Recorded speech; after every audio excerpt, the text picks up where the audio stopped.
Hello दोस्तों RCP computer में आपका स्वागत है। कंप्यूटर की जानकारी के लिए हमारे चैनल को सब्सक्राइब करें।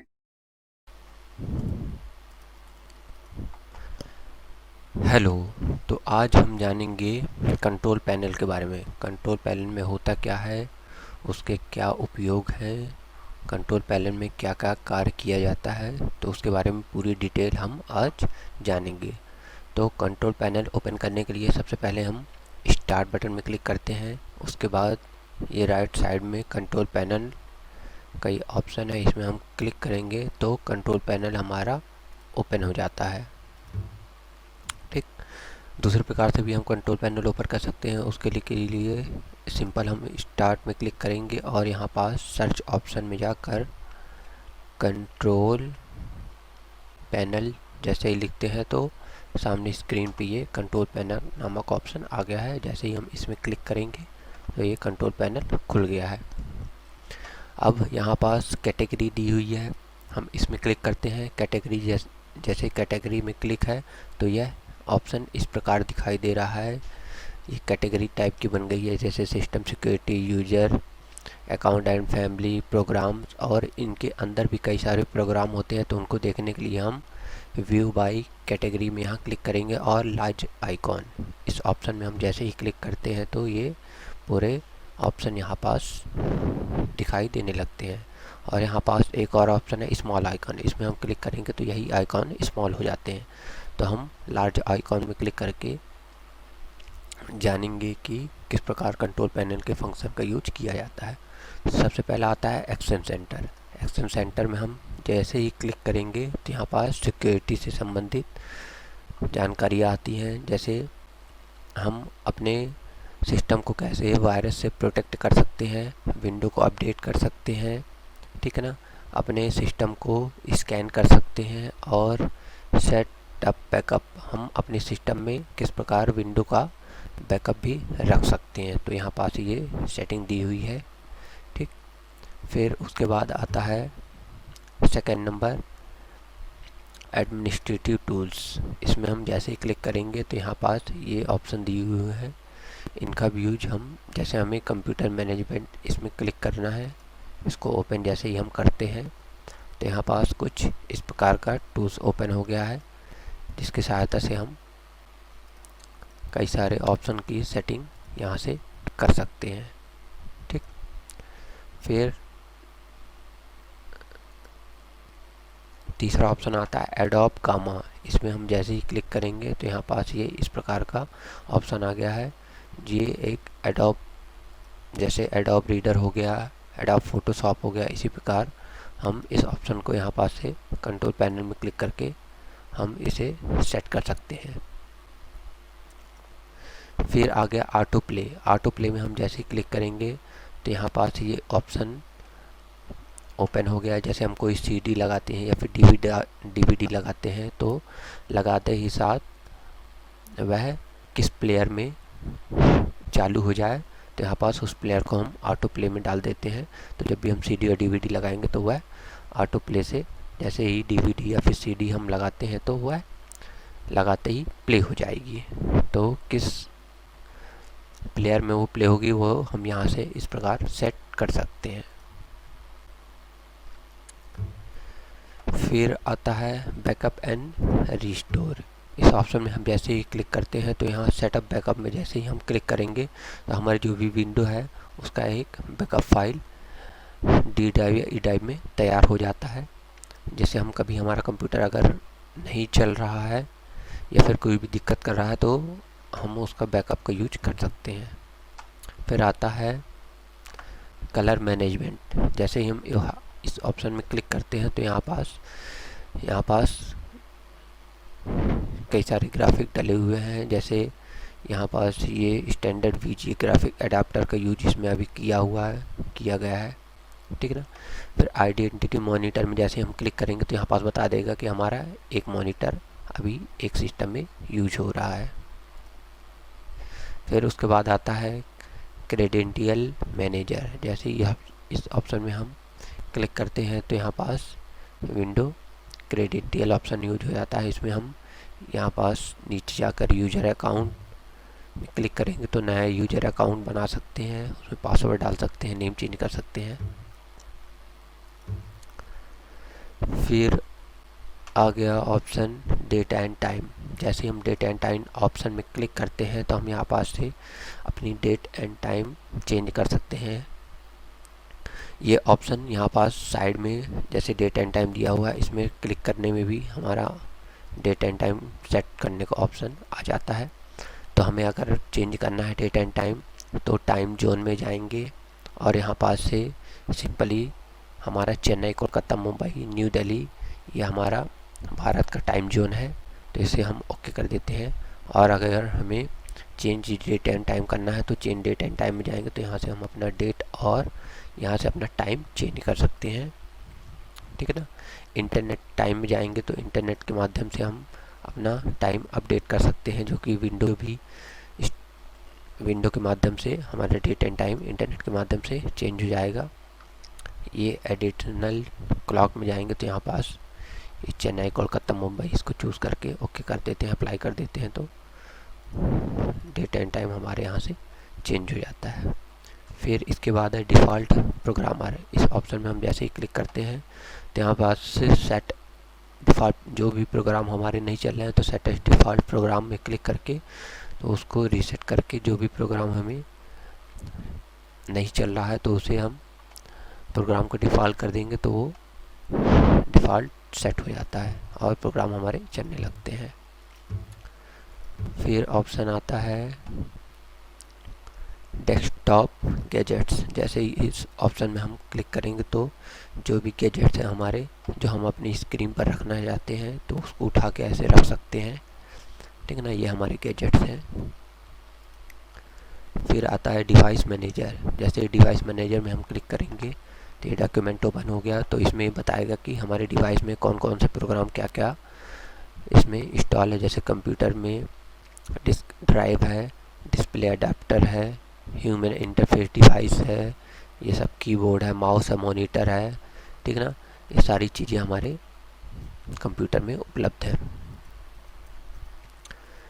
फिर डिवाइस एंड प्रिंटर। जैसे ही इस ऑप्शन में हम क्लिक करते हैं तो यहाँ पास बता देगा कि हमारे जो सीपीयू से कंप्यूटर से क्या क्या कनेक्ट है।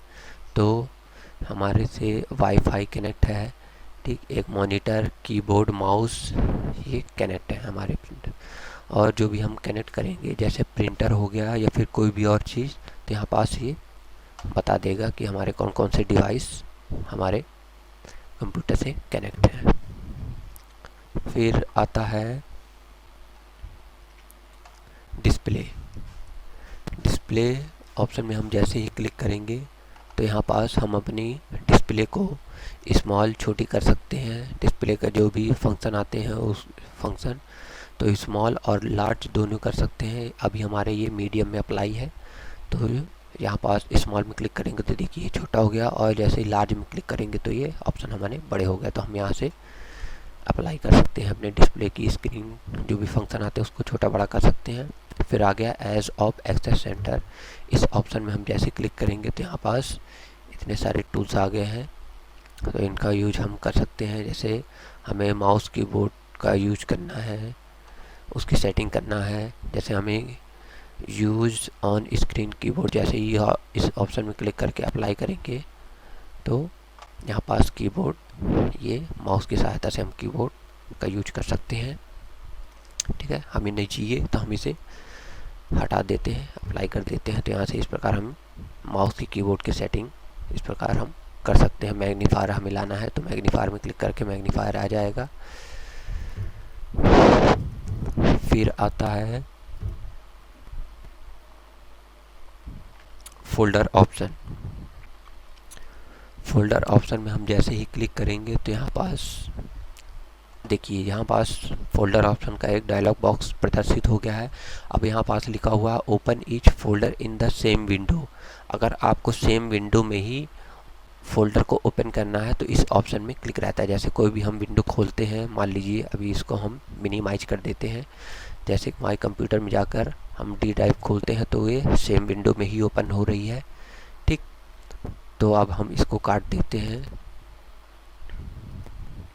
अब हम कंट्रोल पैनल पे जाते हैं, फिर हम फोल्डर ऑप्शन में जैसे ही क्लिक करेंगे तो यहाँ पास लिखा हुआ है open each folder it's one window.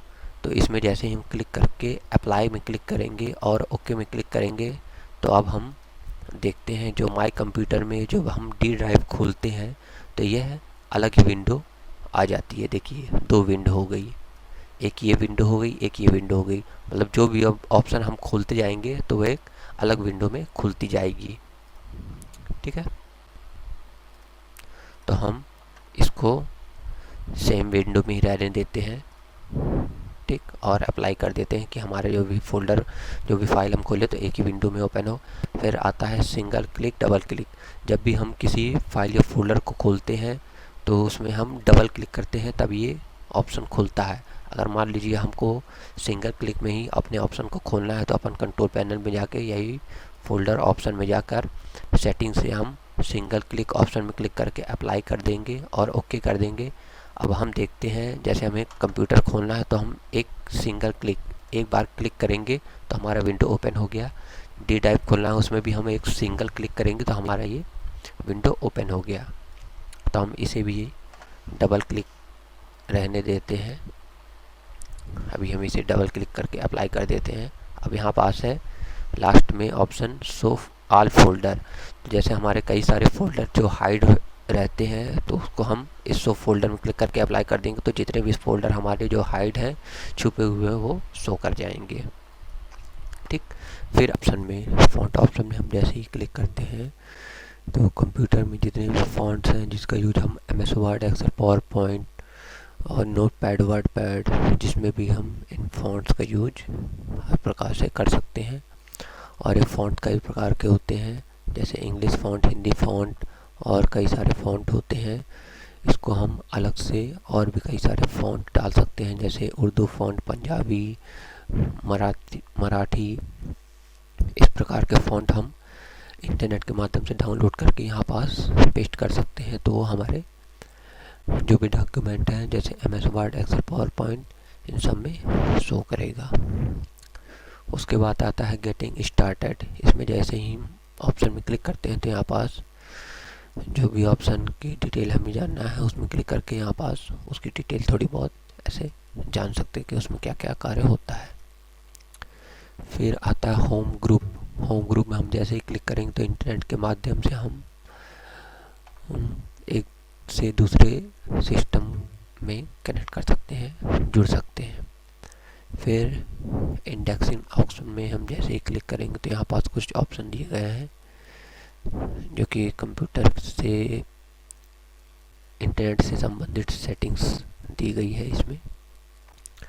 फिर आते हैं इंटरनेट ऑप्शन। इंटरनेट ऑप्शन में हम जैसे ही क्लिक करेंगे तो इंटरनेट से संबंधित जो भी यहाँ पास सिक्योरिटी प्राइवेसी है उसे हम इसके माध्यम से सेट कर सकते हैं। फिर आता है कीबोर्ड। कीबोर्ड में हम जैसे क्लिक करेंगे तो यहाँ पास कीबोर्ड हमारा जो भी कर्सर है, जो भी हम टाइप करते हैं तो उसमें जो कर्सर ब्लिंक करता है टाइप करने में, जैसे ये है इस प्रकार ब्लिंक करता है तो वह कितना स्लो और कितना फास्ट ये यहाँ पास दिखाया गया। अगर हम स्लो कर देंगे तो हमारा कर्सर स्लो धीमे धीमे काम करेगा और अगर हम फास्ट कर देंगे तो वही जल्दी जल्दी ब्लिंक करेगा। ठीक, और अप्लाई बटन में हम क्लिक करेंगे तो वो चीज़ अप्लाई हो जाएगी। फिर उसके बाद आता है लोकेशन एंड अदर सेंसर।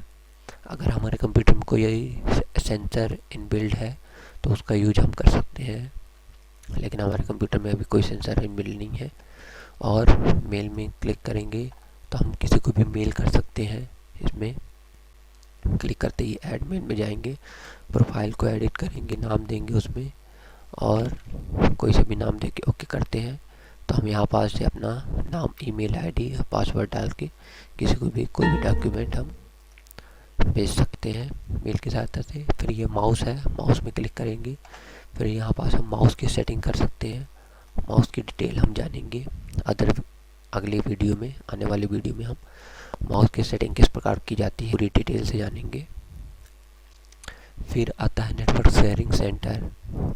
इसमें क्लिक करते ही हम इंटरनेट का कनेक्शन चेक कर सकते हैं। जैसे कनेक्ट अ नेटवर्क, इसमें हम जैसे क्लिक करेंगे तो यहाँ पास बता देगा हमारा ये वाईफाई का बना हुआ है। अभी हमारा वाईफाई चालू नहीं है, इंटरनेट कनेक्शन अभी बंद है, तो इसलिए यहाँ पास क्रॉस का निशान आ गया है। तो अगर आपके में इंटरनेट है तो वह यहाँ पास शो कर जाएगा। फिर नोटिफिकेशन एरिया आइकॉन, अब यहाँ पास ये राइट साइड में जितने भी ऑप्शन दिए हुए हैं, तो हमको यहाँ पास कौन कौन से ऑप्शन शो करवाना है वो उसकी सेटिंग हम यहाँ पास से कर सकते हैं इस प्रकार। ठीक, जैसे ये मान लीजिए यहाँ पास इंटरनेट का दिया हुआ है, नेटवर्क का दिया हुआ है, तो अगर हम इसको हाइड कर देंगे तो ये नेटवर्क का यहाँ से हाइड हो जाएगा, छिप जाएगा। और जैसे ही हम इसमें शो में क्लिक करेंगे तो ये शो हो जाएगा। और जो तीसरा ऑप्शन होता है ओनली शो नोटिफिकेशन, तो जब भी हम इंटरनेट का यूज करेंगे तभी ये ऑप्शन शो होगा, वरना शो नहीं होगा। तो जैसे ही हम इंटरनेट चालू करेंगे तो हमारा ऑटोमेटिक ऑप्शन यहाँ पास शो हो जाएगा। तो हम इसको शो में ही रहने देते हैं और ओके कर देते हैं। फिर इसके बाद आता है पेरेंटियल कंट्रोल। इसमें जैसे ही हम क्लिक करेंगे तो हम यहाँ पास अपने यूजर अकाउंट नया क्रिएट कर सकते हैं। जैसे यहाँ पास हमारा आरसीपी कंप्यूटर नाम से पहले से ही अकाउंट बना हुआ है, ठीक है ना, तो हम और अदर कई सारे अकाउंट बना सकते हैं और उसका यूज कर सकते हैं। उसके बाद है परफॉर्मिंग इंफॉर्मेशन एंड टूल्स।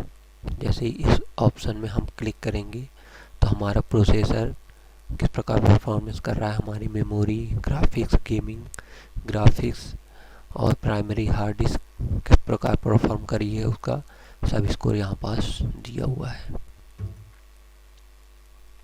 फिर उसके बाद आते हैं पर्सनलाइज। इस ऑप्शन में हम जैसे ही क्लिक करेंगे तो यहाँ पास हम अपने डेस्कटॉप का बैकग्राउंड चेंज कर सकते हैं। ये पर्सनलाइज ऑप्शन आपको राइट क्लिक करने पर भी मिल जाएगा। इसमें हम राइट क्लिक करने में पर्सनलाइज में क्लिक करेंगे तो यहाँ पास से भी हम डेस्कटॉप के बैकग्राउंड की थीम चेंज कर सकते हैं। जो भी बैकग्राउंड हमको चाहिए उसमें सिंपल हम ऐसे क्लिक कर देंगे तो वो उसका बैकग्राउंड चेंज हो जाएगा। ये देखिए, ठीक है। फिर जाते हैं कंट्रोल पैनल में, फिर देखते हैं फ़ोन एंड मॉडेम। फ़ोन और किसी भी चीज़ से हमें अपने कंप्यूटर के माध्यम से नेट चलाना है तो मॉडेम लगा कर या फ़ोन लगा कर तो उसकी सेटिंग यहाँ से कर सकते हैं। फिर इसके बाद आता है पावर ऑप्शन। पावर ऑप्शन में हम जैसे ही क्लिक करेंगे तो यहाँ पर दिया हुआ है बैलेंस रिकमेंडेड, तो ये ऑटोमेटिकली है कि अगर हम कोई कार्य अपने कंप्यूटर में नहीं कर रहे हैं तो 10 मिनट में वो टर्न ऑफ हो जाएगा। तो अगर आप कस्टम करना चाहते हैं तो पावर सेवर में क्लिक करके आप अपने हिसाब से यहाँ पास टाइम दे सकते हैं, 5 मिनट 10 मिनट जितना आपको टाइम देना है। फिर सेव कर देंगे तो उसके हिसाब से आपका यहाँ पास स्क्रीन बंद हो जाएगी। तो अब हम नेक्स्ट ऑप्शन में चलते हैं।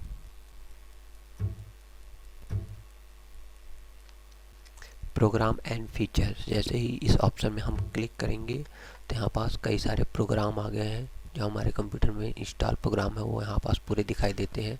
अगर हमको किसी प्रोग्राम को हटाना है, मान लीजिए हमको टाइपिंग मास्टर, इस टाइपिंग मास्टर को हमको अपने कंप्यूटर से हटाना है, ठीक है, तो सिंपल हम इसमें क्लिक करेंगे और यहाँ ऊपर जाके अनइंस्टॉल ऑप्शन में जैसे ही हम क्लिक करेंगे तो यहाँ पास पूछेगा कि आप टाइपिंग मास्टर को हटाना चाहते हैं अपने कंप्यूटर से, तो हम यस में क्लिक कर देंगे। और जैसे ही हम यस में क्लिक करेंगे तो ये हमारा कंप्यूटर प्रोसेस करके पूरी प्रोसेस करके टाइपिंग मास्टर को हमारे कंप्यूटर से अनइंस्टॉल कर देगा।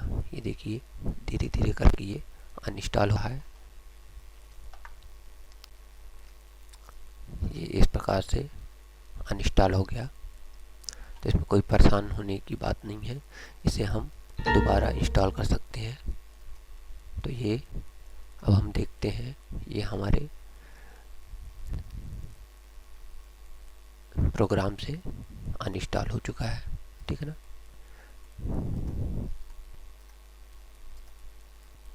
ये अनइंस्टॉल हो गया। तो फिर इसके बाद नेक्स्ट ऑप्शन आता है रिकवरी। रिकवरी में हम जैसे ही क्लिक करेंगे, ओपन सिस्टम स्कोर, इसमें हम जैसे ही क्लिक करेंगे तो यहाँ पास ये बॉक्स ओपन हो गया। इसमें हम नेक्स्ट में क्लिक करेंगे तो यहाँ पास ऑटोमेटिकली रिकवरी यहाँ पास दिया हुआ है। तो 16 अप्रैल तक जो भी हमारा फाइल जो भी हमने कार्य किया है तो नेक्स्ट करते जाएंगे इस प्रकार। तो हमारा सिस्टम 16 तारीख के हिसाब से 16 तारीख को जब रिकवर हुआ था तो उसी में हमारा सिस्टम जो भी अनइंस्टॉल हुए प्रोग्राम, जैसे मैंने अभी अनइंस्टॉल किया, तो वो भी हमारे इसी रिस्टोर के माध्यम से रिस्टोर हो जाएगा, वापस आ सकता है। फिर इसके बाद है रीजन एंड लैंग्वेज। तो इस ऑप्शन में हम यहाँ पास से अपने फॉर्मेट को कौन सी लैंग्वेज में हमें यूज करना है, तो हम इंग्लिश यूनाइटेड यूएस की लैंग्वेज यूज करते हैं ज़्यादातर।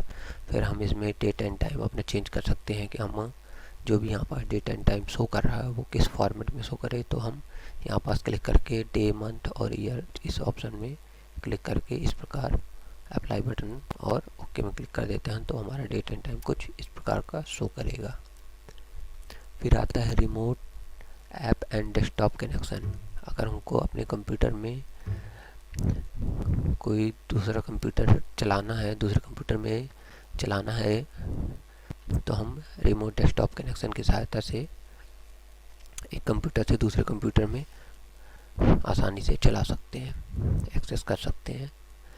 फिर आ गया साउंड। साउंड में हम जैसे ही क्लिक करेंगे तो यहाँ पास क्या क्या इनपुट है, जैसे अभी हमारे स्पीकर जुड़ा हुआ है तो स्पीकर बता रहा है। फिर रिकॉर्डिंग में जाएंगे तो हमारा माइक्रोफोन जुड़ा हुआ है जिसे हम रिकॉर्ड कर रहे हैं, तो ये माइक्रोफोन बता रहा है कि जुड़ा हुआ है। इसी प्रकार साउंड में सेटिंग कर सकते हैं, जो भी साउंड की सेटिंग हमें करना तो यहाँ से कर सकते हैं।